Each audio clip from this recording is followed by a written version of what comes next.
Fala galera, estamos juntos aqui mais uma vez para mais um podcast e hoje nós vamos falar sobre o Salvador e a maravilhosa graça. Estamos aqui com o Alexandre. Tudo bem, Alexandre? Tudo bem, Gustavo? Tudo bem, pastor? E a todos que estão ouvindo, prazer estar aqui. Isso aí. E o pastor Fernando. Tudo bem, pastor? Tudo jóia, Gustavo e Alexandre e o Luiz. E o Luizão do som. Do som, na mesa. Galera, a gente vai falar hoje sobre dois temas, o Salvador e a maravilhosa graça. E vamos começar por o Salvador. Eu acho que se tem um Salvador, tem que ter um porquê ser salvo. Então a gente já começa com essa aí. Salvos do quê e por quê? Alexandre e o pastor estão com a palavra aí. Não, sou eu, né? Tá jóia. Eu acho que bem claro assim pra gente, ainda que você que vai nos ouvir não acredite nisso, não tem problema. O legal é você saber que existe um Salvador e que eu não consigo de forma alguma me salvar por si mesmo. Tá? Mesmo que a pessoa que vai nos ouvir aí não acredite nisso. Mas é importante que você saiba que nós, seres humanos, nos distanciamos de Deus a partir do momento que escolhemos viver sozinhos. E aí isso se chama pecado. Nós nos rebelamos, nós confrontamos e ofendemos a Deus em algum momento. Por isso que eu preciso do Salvador. O Salvador, que é Jesus, né? Nós vamos falar desse tema propriamente. Ele veio me resgatar da maldição do pecado. O pecado me levou para a morte, não tem saída para a humanidade, por isso eu preciso do Salvador. O Salvador é a única pessoa que consegue me resgatar da condenação do pecado. Isso aí. Alexandre? Tem gente que já assistiu o Chapolin, tinha aquela famosa frase, né? E agora, quem poderá nos ajudar, né? A gente, pelo pecado, como o pastor disse, a gente tinha uma dívida impagável. E nenhum ser humano conseguiria pagar essa dívida, né? E Deus, por sua grande justiça, ele não poderia deixar essa dívida sem cobrança, senão ele seria injusto, né? Se alguém tem uma dívida e não é cobrado dessa dívida, ele estaria sendo injusto. Se ele fechasse os olhos e falasse, faz todo mundo o que quer e não tem uma cobrança para isso. Só que Deus também, pelo seu amor, ele não podia abandonar as pessoas e entregá-las, né, à condenação. Então, por isso que antes da fundação do mundo, a Bíblia já diz, antes da criação, Deus já tinha o plano de resgate para essa dívida que a gente não conseguiria pagar nunca, né? E esse é o grande amor de Deus. Quando a gente fala no Salvador, quem poderia nos ajudar? A gente estava perdido. Mas Deus tinha um Salvador, que é o Filho dele, Jesus, que pagou a nossa dívida impagável por nós, seres humanos falhos. Legal. Então a gente já entendeu que a gente precisa... Por que a humanidade precisa ser salva? Porque ela estava condenada, né? Pelos outros podcasts já explicou, do pecado, que o ser teve a queda do ser humano. E explicamos o porquê da necessidade, né? Foi dito aqui, o ser humano sozinho não consegue se salvar. E aí a gente já quebra muitas teorias daquilo que, eu preciso fazer o bem para ser salvo, né? Que é muito a meritocracia hoje, né? E será que é assim mesmo? Será que eu fazendo boas ações me leva à salvação ou eu faço boas ações porque sou salvo? Como que vocês entendem essa ideia das boas ações? Porque tem muita gente que fala assim, eu vou fazer isso para aliviar os meus erros, aliviar o meu fardo e tudo mais. Só que será que é assim que a gente tem que encarar as boas ações? Senão vira uma obrigação, eu não faço por amor, né? Queria conversar um pouquinho com vocês sobre isso aí. Tem duas formas de entender. Primeiro, eu como evangélico, tô meio gospel, né? Na minha arrogância, achar que porque entendi isso e não faço nada, tá? Então é um perigo. Na verdade, eu não entendi o evangelho, porque o que acontece no meio evangélico, que nós estamos inseridos, né? Nós estamos inseridos.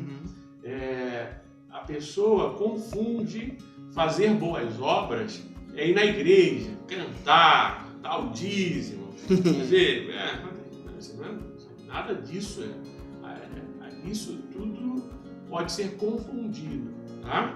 Então é muito importante que eu entenda que a salvação, ela não é fruto do mérito meu, como você já acabou de dizer, mas é fruto de uma ação única de Cristo Jesus.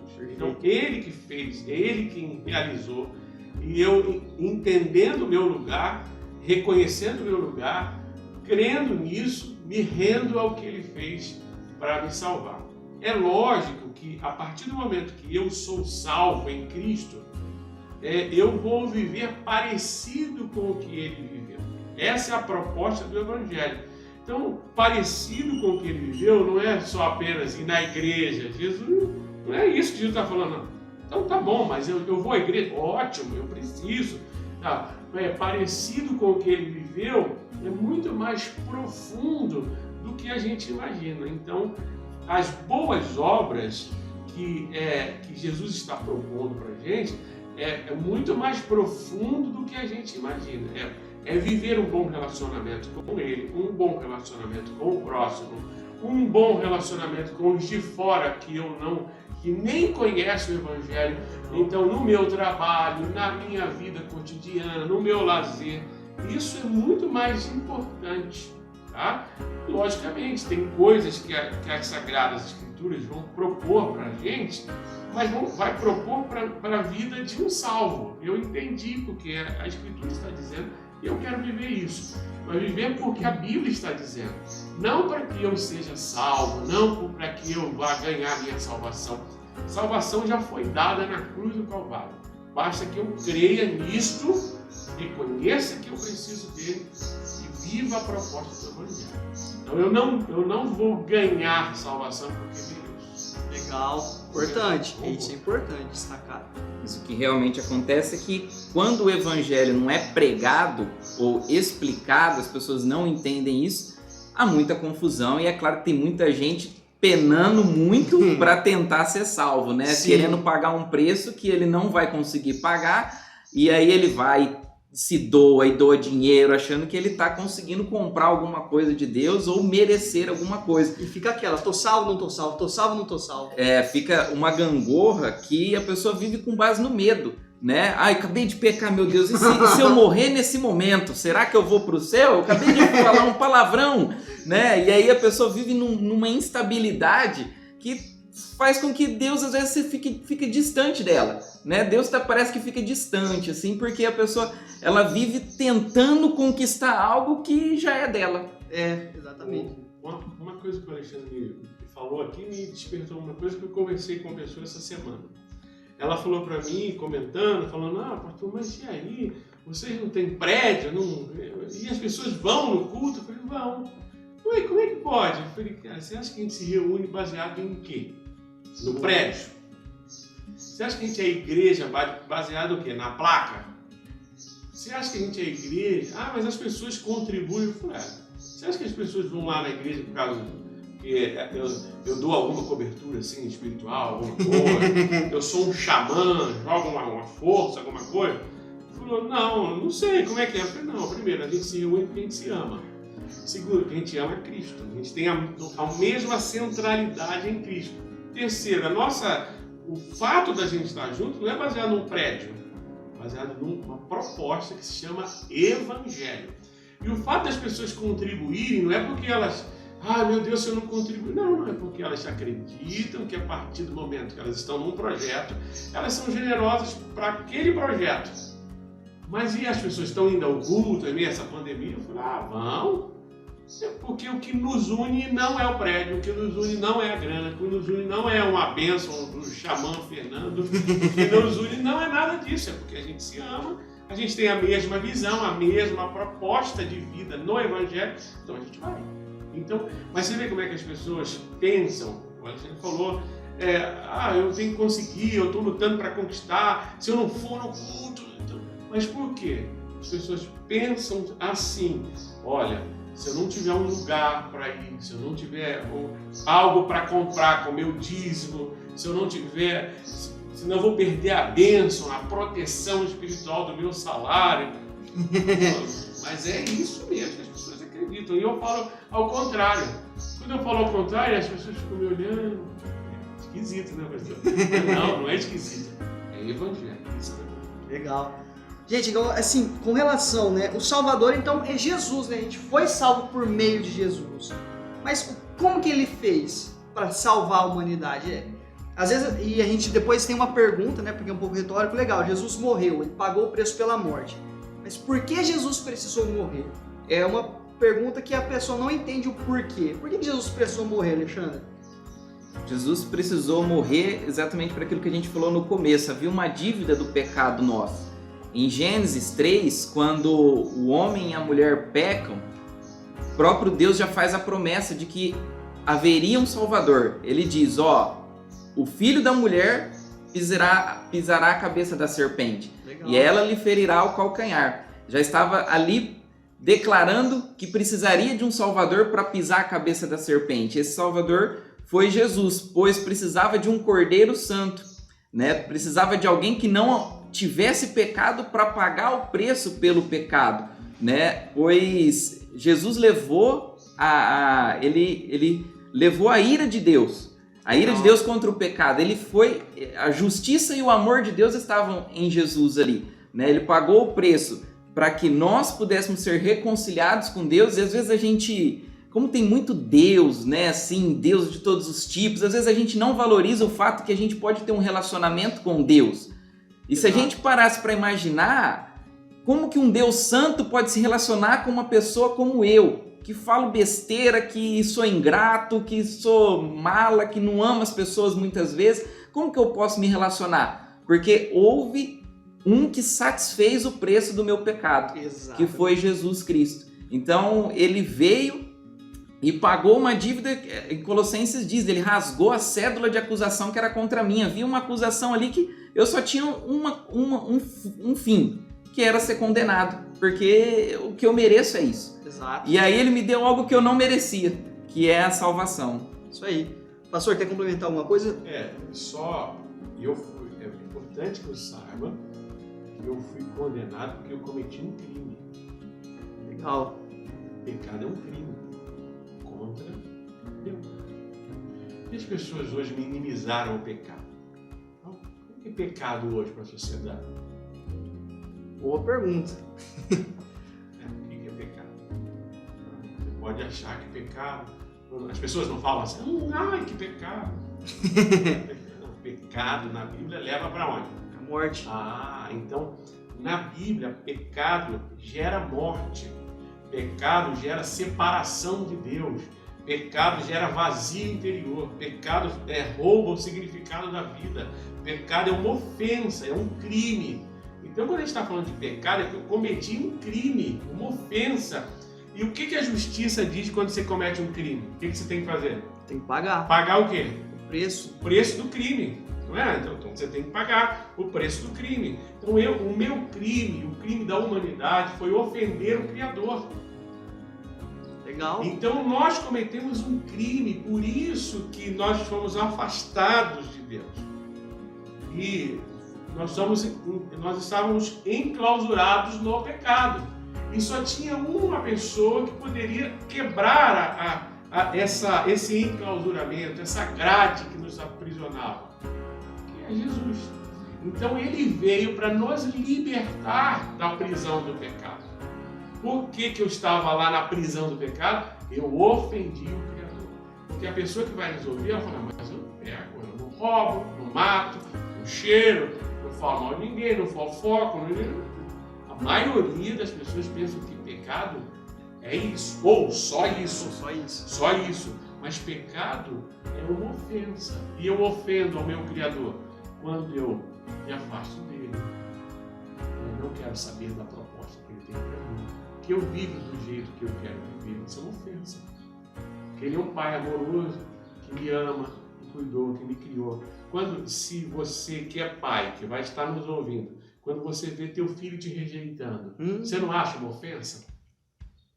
No dia que vocês forem, acontecerem de vocês se tornarem pai, vocês vão perceber o quanto é ofensivo quando você falar com o teu filho e ele virar as costas para você e sair andando.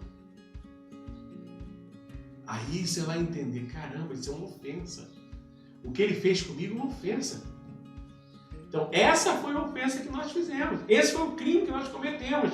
Nós viramos as costas para o pai e saímos falando, não, vou ver do meu jeito, fica tranquilo. Essa é a questão. O Alexandre já falou inicialmente. Então, o grande crime que eu cometi é que eu virei as costas para o meu pai e fui viver a minha vida. E a vida que eu escolhi para viver me levou para viver debaixo do pecado, aonde eu encontrei a morte. Caramba. Tá? E eu só queria complementar, Opa, desculpa, em 3 coisas legais. Primeiro, Jesus não é só um homem bom. Porque a proposta hoje é falar de um homem bom, um cara legal, um cara gente fina, que gosta de andar com a roupa rasgada. Jesus é hip hop hoje, cara gente fina, cara gente boa. Será que essa ideia? Beleza. Jesus também não é só uma referência. Jesus é uma referência legal. Mas referência legal tem Buda. Buda é uma referência legal. Maomé é uma referência legal. Madre Teresa de Calcutá é uma referência legal. E tem várias referências legais na história. Sim. Mahatma Gandhi é uma referência legal. Jesus, além de ser uma referência legal, ele é o Salvador. Ele veio para me salvar a humanidade do pecado. Ele não é só uma referência legal. Porque quando eu converso sobre a religião com você poderia falar, mas eu sigo, a minha religião tem várias referências legais, Fernando. A minha referência legal é o Chico Xavier. Também é uma referência legal. Para quem é do Espiritismo, é uma referência legal, sim ou não? Sim. Então, mas o Chico Xavier não é o Salvador. Legal. Mahatma Gandhi não é o Salvador. Buda não é o Salvador. Maomé também não é o Salvador. O único que foi para a cruz do Calvário, em nosso lugar, se chama Jesus Cristo. Ele é o Salvador. Pode ter muita referência legal, e eu amo os meus amigos espíritas, os caras que eu conheço, meus amigos católicos que têm referência legal em Aparecida, são referências para cada um da sua religião, sim ou não? Sim. Mas Salvador só tem um que se chama Jesus Cristo. Legal. E pastor, uma pergunta que às vezes fica na cabeça. Por que precisava ser Jesus e não um outro? Por que não poderia ser uma outra pessoa? É legal a pessoa entender especificamente o porquê Jesus. Porque a pessoa esquece que ela não entende na realidade quem ela é no meio disso tudo, e às vezes ela fala, mas por que tinha que ser Jesus? Né? E aí uma pergunta pra gente. Sim, eu acho que, complementando o que já foi falado, Jesus é Deus. Perfeito. Tá? Jesus, ele é Deus, ele é o Criador. E dentro da triunidade divina, entre a vida triuna, ele se predispõe para morrer no lugar do ser humano. Como o Alexandre explicou muito bem, existia uma dívida, tinha que ser paga. E o ser humano tinha que pagar essa dívida. Jesus veio e pagou no nosso lugar. Então, para pagar a dívida, só poderia ser paga por alguém que não tinha pecado, que não tinha mancha do pecado. Então, todas essas referências legais que eu citei são pecadores. O único que não pecou, Jesus Cristo. Isso aí. E isso faz a gente pensar, né, como Deus é bondoso e amoroso. Porque quando a gente pensa em poder, Deus todo-poderoso, ele chegar ao ponto, né, em Filipenses diz que ele despiu da sua glória, ele era Deus e ele veio aqui, ele se sujeitou a ser um humano, se vestiu de carne, o próprio Deus se vestiu de carne e ele habitou no meio de um monte de gente falando mal dele mesmo, né, e xingando ele, cuspindo nele, e ele tinha poder ali para falar, vou acabar com essa brincadeira agora, mas esse povo aqui é muito ingrato, esse povo realmente, como o pastor disse, eram filhos virando as costas para o pai, e ele estava ali e ele se sujeitou a tudo isso por amor da sua criação. Ele não abandonou a sua criação, mesmo sabendo que a sua criação havia errado com ele desde o começo, virou as costas para ele várias vezes, e ele mesmo sendo todo poderoso, ele foi humilde. A Bíblia diz no Antigo Testamento, quando vai prometer sobre esse Salvador, fala, muitas vezes o chama de servo sofredor. Um Deus que se torna um servo sofredor, disposto a sofrer pela sua criação. Isso é muito amor, isso faz a gente transbordar o nosso coração por ele. Por quê? Só para finalizar. Porque o projeto é maior do que a gente imagina. Legal. O projeto é maior. Então o Salvador, o plano de salvação, o plano de resgate é muito maior do que a gente imagina. Porque Deus quer reconciliar consigo mesmo todas as coisas. Céu, terra, então é um projeto de Deus. Então a vinda do Salvador é para que essa humanidade voltasse para a reconciliação, para o contato de novo com a divindade, com o Pai, com Deus. E a única maneira dessa humanidade, dessa vida que a gente tem hoje, desse código que a gente tem hoje, ser reconciliado é com Cristo Jesus, através da cruz. Então é um projeto de reconciliação. Colossenses fala sobre isso. Deus, ele tem um projeto para reconciliar todas as coisas. Todas. Você já imaginou essa frase? Todas as coisas serão reconciliadas a partir de Cristo Jesus. Legal. Pessoal, vamos dar uma breve pausa e a gente já volta com a segunda parte falando sobre a graça.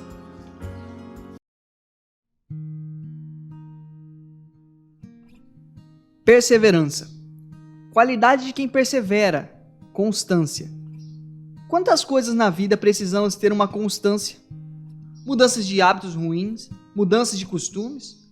Buscamos ter um novo relacionamento com Deus, novo relacionamento com familiares, ou qualquer outra coisa que nos dispomos a fazer, mas a pergunta que fica é: estou disposto a ter perseverança para conseguir este objetivo?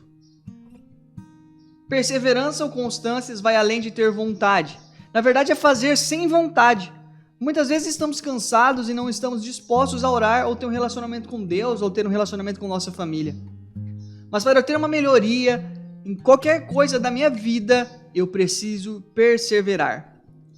Ter uma constância, independente do que esteja ocorrendo. Que tenhamos perseverança em nossa fé, nossos sonhos e nossos projetos. Estamos de volta aí com o segundo bloco e já vamos entrar sobre a graça. O pastor estava falando ali sobre o livro de Colossenses, que fala que todas as coisas, pastor, vão ser reconciliadas em Jesus e por Jesus. Então, isso é graça, pastor? Porque você ter a chance de voltar, ou seja, se ligar de volta à sua raiz, é amor, né? É amor. Então, vamos comentar um pouco sobre essa parte aí. Eu vou comentar fazendo um link. Eu, quando era moleque, garoto, eu nunca fui um cara bom de bola. É aquele cara que molecada chegava para escolher lá Eu estudei numa escola no Rio de Janeiro, chamava Escola Municipal Irineu Marinho.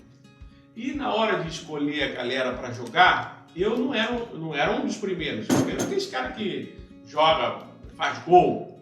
Eu era escolhido primeiro, eu grande, né? Era escolhido para ir no gol. Vai lá, Fernando, a bola não vai entrar. O cara grande, a bola não entra. É só assim que as pessoas pensam. Mas o que eu sempre aprendi, né?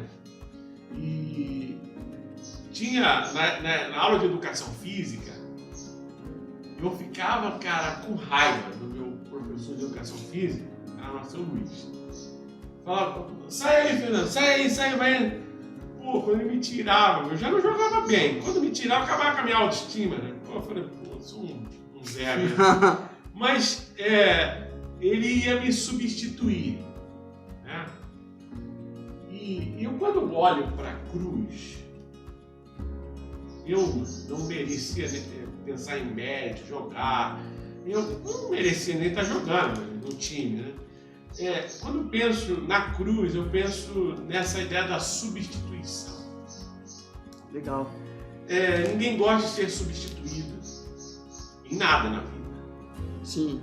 No trabalho, no namoro, né? Nada. Ninguém gosta de ser substituído. Mas eu acho muito interessante essa ideia, né? Por que Jesus foi para a cruz no nosso lugar? Ele fez uma substituição. Por isso, essa ideia da cruz, que às vezes chama vicária, né? Alguém que entrou no meu lugar, alguém que pagou esse preço. E aí eu fico pensando: caramba, mas Eu não mereço isso aqui, o que ele fez por mim. Mas essa é a ideia mesmo. Eu não mereço, além de a gente ser construído, a gente viver num contexto de que a sua construção é baseada em méritos, né? Seja na escola, meu professor me tirava porque eu não jogava bem, então tinha que ralar mesmo. Mas quem jogava bem tinha o mérito de entrar no meu lugar. Mas Jesus entrou no meu lugar, mesmo eu não valendo tanta coisa. Isso que é legal. A graça de Jesus, ela iguala a gente. O Alexandre pode ser um bom jogador, você pode ser um cara melhor, eu posso ser um cara pior, o Luizão também. Mas diante da graça, nós somos todos iguais. Porque ele me deu o direito da salvação, não porque eu mereço jogar, ou mereço a salvação. Porque eu não mereço, o Alexandre não merece, você não merece, o Luizão não merece. Então, isso é a graça, é o favor. Vocês não merecem. Vocês me ofenderam, vocês me machucaram, vocês me crucificaram, mas eu vou alcançar vocês pela graça, ou através da graça. Mas essa graça tem um preço, né? Que ele pagou. Perfeito. Então é importante a gente entender tudo isso. Senão a gente pode achar que graça é de graça. Graça não é de graça. A graça é um favor da parte dele para mim. Ele pagou por mim, ele me substituiu, ele entrou no meu lugar. Então ele pagou. Perfeito. Tá? Uhum. Isso é importante pra gente. E é legal, pastor, né? Agora, pensando assim, para eu ser salvo, é uma escolha minha? Deus já fez a parte dele em vindo no nosso lugar. A parte dele é assim, entre aspas, por amor, né? Porque a gente já estava condenado e ele, por amor e misericórdia, veio e morreu. O que eu preciso fazer a partir daí para receber essa graça, essa salvação? A gente comentou um pouco no começo do podcast que a gente está falando que muita gente fica naquilo. Sou salvo, não sou salvo. Sou salvo, não sou salvo. Hoje eu pequei, droga, Deus não me ama. Não, hoje eu só fiz tudo coisa certa, Deus me ama. Então está sempre ligado ao preciso fazer, né? E será que é assim, né? Alexandre, como é que funciona isso? Quando a gente pensa que isso daí eu acho que vai tudo de uma pergunta. Quem é que me salva? Sou eu ou é Deus? Se sou eu posso perder.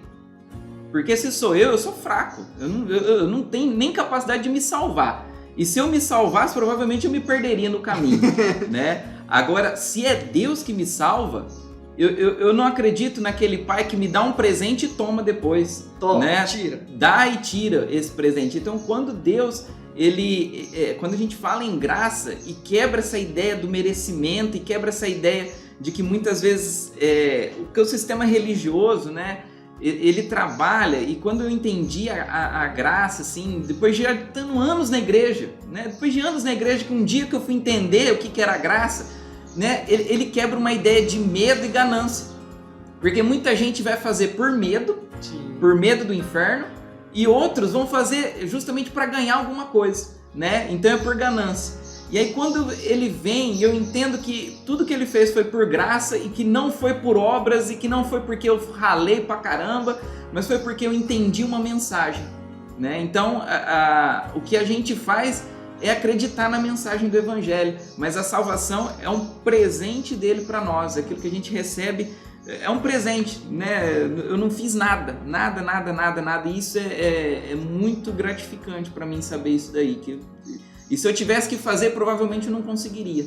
Legal. Efésios capítulo 2, a partir do verso 1 diz assim: vocês estavam mortos em suas transgressões e pecados. Vocês estavam mortos. Tá bom. Morto reais. Você já foi no cemitério, assim, aí lá, sei lá, sepultou alguém da sua família, você começou a conversar com ele. Fui aí, tio, que loucura, hein? Você morreu, hein? Ele respondeu, pô, verdade, meu sobrinho, tô aqui agora. Você já viu acontecer essas coisas? Morto não fala, morto não responde. Não aceita Jesus. Morto não reage. Né? Então, é importante a gente entender o seguinte: eu estou morto. Então, a pessoa que vai nos ouvir, o amigo que vai nos ouvir, ele precisa entender que ele está morto. Porque às vezes a gente fica, não, eu falei, aquela pessoa não é. Não, mas ela está morta.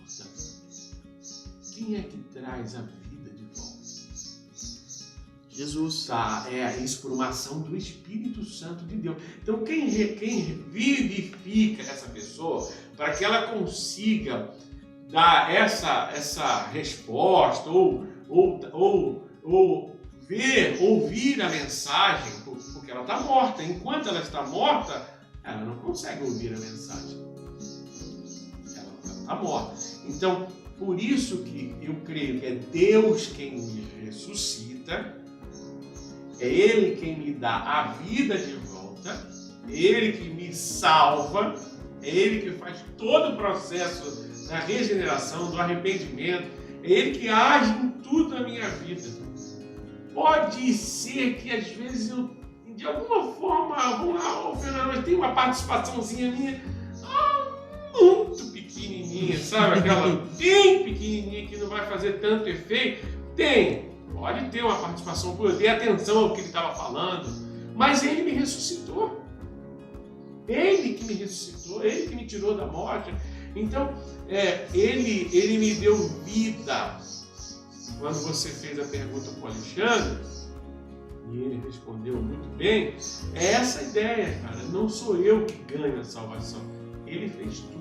Ele me deu. Ele que me dá. Só que é importante que a partir do momento que eu sou ressuscitado, ele me traz vida de volta, aí eu tenho capacidade de discernir, puxa, essa mensagem que ele está falando para mim é legal. Isso aí, esse texto que o pastor leu já traz também aquilo que faz a gente ter que agradecer muito mais a Deus ainda, que mostra a soberania dele ao dizer que ele fez isso por nós antes que a gente existisse. Ele já tinha nos salvado, né? Ele já tinha nos predestinado antes da fundação do mundo a ser salvo por ele. Então é muita graça mesmo, é muito amor de Deus para nós. Sim. Só que tem um porém que eu gostaria que o pastor explicasse para deixar bem claro. Porque tem muita gente que ouve isso e fala assim, então se eu tô salvo, se eu aceitei eu tô salvo e acabou. Aí eu posso fazer o que eu quiser porque eu tô salvo. E aí a graça me cobre. Tem uma passagem lá de Romanos 6, do 1 ao 14, que Paulo fala assim, eu vou pecar para que a graça aumente? Né? De forma nenhuma. Então, eu gostaria de conversar um pouco disso, né? Porque entra na parte do liberalismo, né? Libertinagem. Será que eu posso... Beleza, eu entendi, eu aceitei a Jesus. Só que será que eu posso viver da mesma forma? É aí que muita gente se confunde, né? E tem muitos evangélicos que pregam que você é salvo e que você pode viver do jeito que você quer, e aí não é bem assim na realidade, né?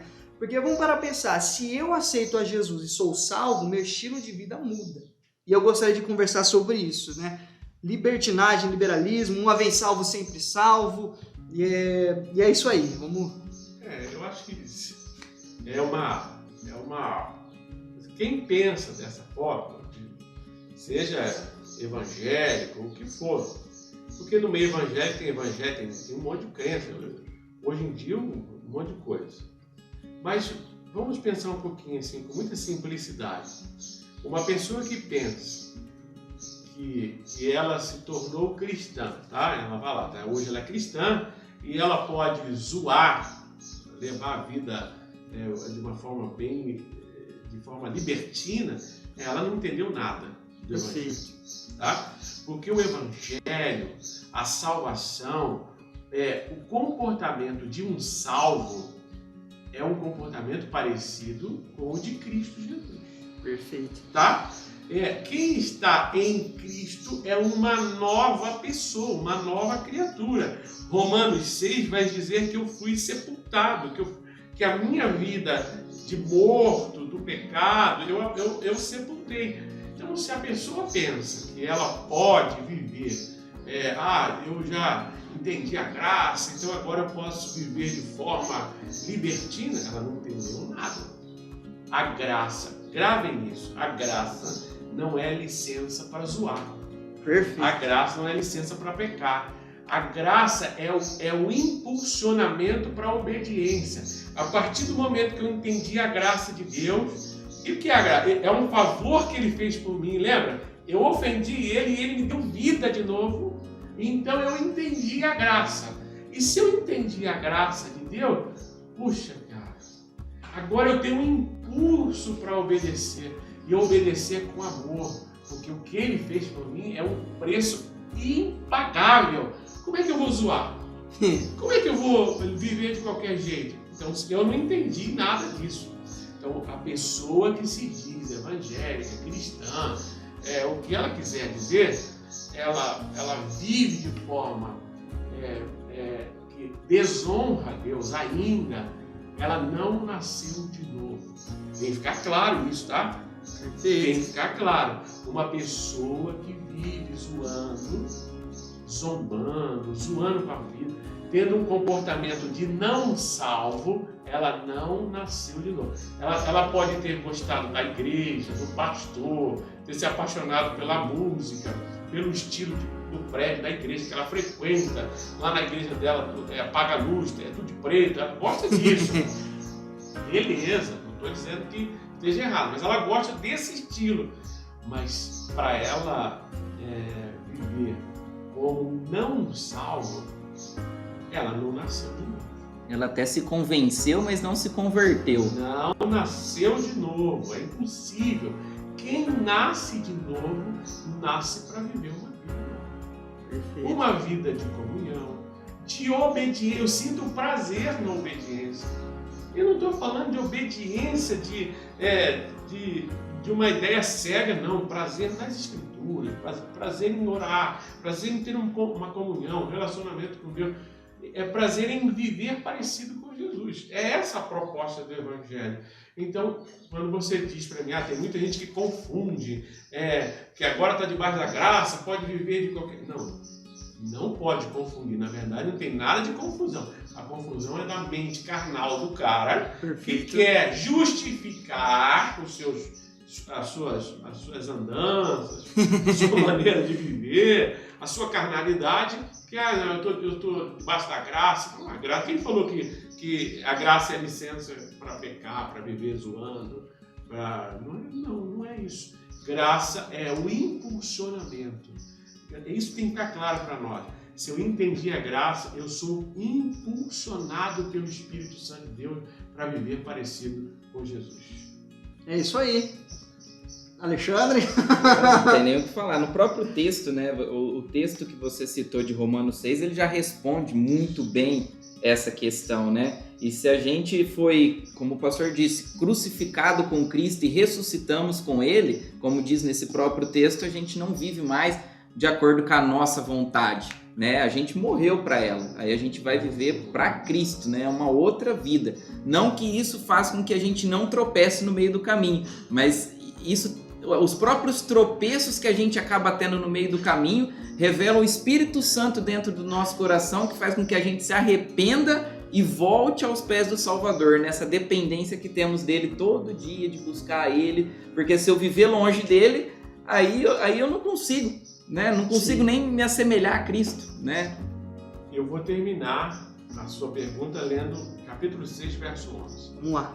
Da mesma forma, olha que legal, da mesma forma, considerem-se mortos para o pecado. Isso que ele está falando lá em cima, que o Alexandre citou. Nós fomos ressuscitados para viver uma vida nova, uma vida de comunhão, uma vida legal com Cristo.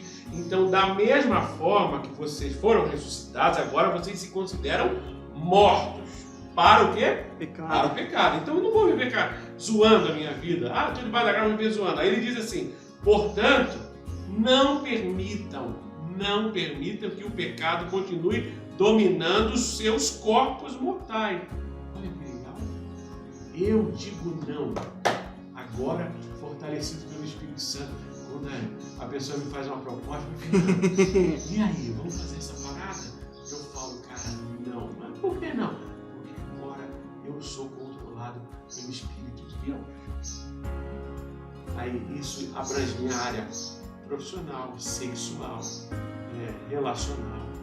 Eu digo não, porque agora quem domina a minha vida não é mais o pecado. Aí ele termina, ele continua. Fazendo que vocês obedeçam seus desejos. Não ofereçam, olha aí, versículo 13. Não ofereçam os membros do corpo de vocês ao pecado, como instrumentos da injustiça. Antes ofereçam-se a Deus como quem voltou da morte para a vida. Ofereçam os membros do corpo de vocês a Ele como instrumentos de justiça. Quer coisa melhor? Então quem entendeu a graça, o corpo dele, a vida dele, o pensamento dele é instrumento do quê? De justiça. De justiça e não do pecado.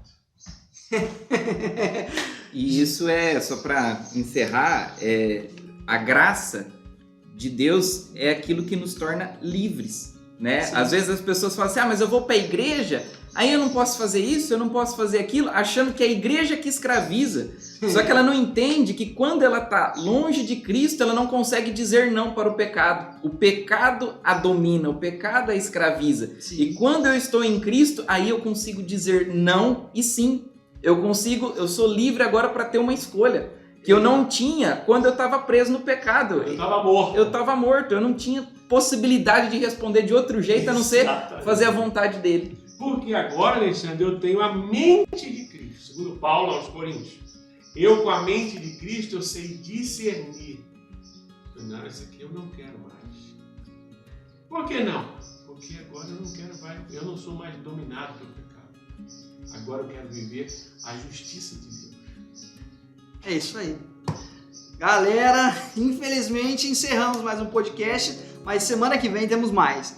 É isso aí, fiquem com Deus, um abraço.